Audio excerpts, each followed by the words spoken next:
Mac Miller, c'était un de mes rappeurs préférés quand j'avais 17 ans. Et quand il avait 18 ans, il a un an de plus que moi. Donc j'étais ado quand même quand j'écoutais Mac Miller, ses premières mixtapes, Kids. C'est quoi, c'est 2010? Ouais, 2010. 2010, j'écoutais beaucoup de Mac Miller. Et Mac Miller, pour moi aujourd'hui, c'est un étranger, c'est un méga drogué. Il est sous ligne, il est sous cocaïne, il est en cure de désintox. Vas-y, je me reconnais plus en lui, tu vois. Ouais, c'est un de mes humoristes préférés.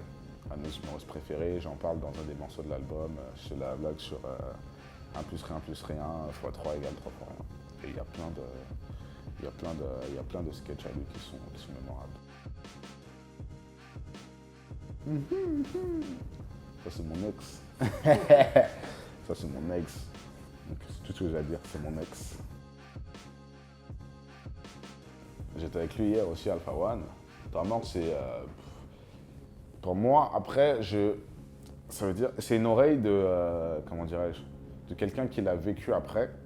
Parce que je ne l'ai pas vraiment vécu. J'étais trop petit pour comprendre ce qui se passait en réalité. Donc il faut qu'on arrête de mentir, déjà notre génération, de faire comme si on avait vécu les choses, on ne les a pas vécues. On a fait nos devoirs après, d'accord? Même si à cette époque-là, tu sais, je connaissais déjà. Mais j'étais trop petit pour savoir ce qui se passait.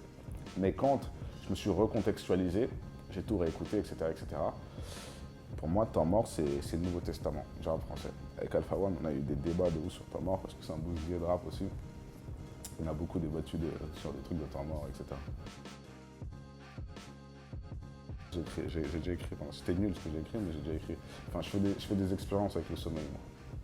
Donc ça m'est déjà arrivé d'écrire pendant mon sommeil.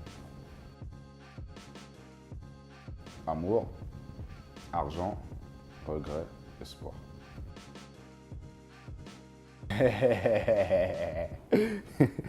Dinos Punchlineovich, c'est tout ce que j'ai à dire pour l'instant. Eh mais on n'est pas beaucoup à avoir vu ce film, hein. Mais il est marrant. On n'est pas beaucoup, mais il était marrant ce film. Ça c'est ouf, c'est ouf, c'est ouf. T'as regardé des interviews de moi. Héritage, c'est un album qui nous a beaucoup marqué. Il y a d'autres albums, Rucas Neg, ça nous a marqué, des Nègres Marrons. Il y a plein d'albums qui nous ont marqué des Nègres Marrons. Mais celui-là, ça correspond à une époque particulière. Ça sort en 2003, ça. Et il y a un morceau qui s'appelle Hiver 2004 dans mon album. Et j'écoutais beaucoup aussi cet album en hiver 2004. On avait le CD. On avait même, je crois qu'il y avait un truc comme les 10 000 premiers ou les 1000 premiers, je ne sais plus combien, qui achetaient, qui avait un DVD dedans, il me semble. C'était un héritage, il me semble. On avait le DVD et tout. Soit si c'est pas héritage, ça doit être Noyau dur. Mais je crois que c'est ou peut-être les deux. Mais je sais qu'on avait un DVD d'un des deux. Et c'était un truc de ouf pour nous. Après, c'était un contexte particulier, c'était ce qu'on vivait, etc. Et il nous correspondait beaucoup cet album-là. J'ai beaucoup aimé cet album.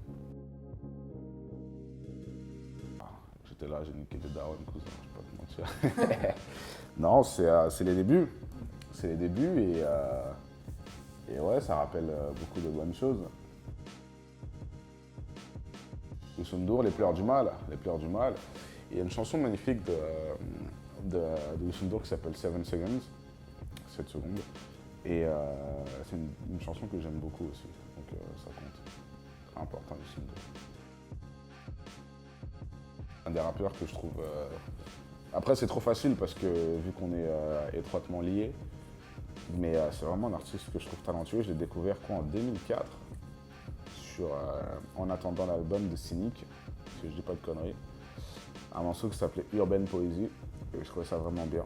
Sur un album dans pas longtemps, j'ai eu la chance d'écouter certains morceaux de l'album, et il y a un truc qui s'est passé, c'était la première fois, c'est mon manager, Oumar, qui est le sien aussi, il m'a fait écouter un morceau de Dosset. Tu sais, on écoute souvent nos morceaux, et il m'a dit « dis-moi ce que tu en penses ».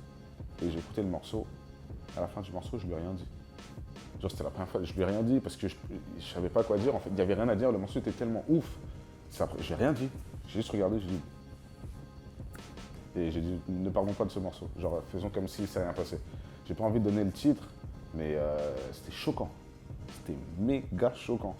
C'était choquant de ouf. C'était vraiment, vraiment. Même là, j'y repense, je te le dis, mais c'était choquant de ouf. J'ai envie de donner le titre du son, mais c'est un truc de ouf. Mon challenge, c'est moi, je fais mon challenge tous les jours. Un des albums qui m'a le plus marqué. J'aime beaucoup cet album. Il sort un album dans 2 jours, J. Cole. Je sais pas ce que ça sera, il me fait peur en ce moment, J. Cole.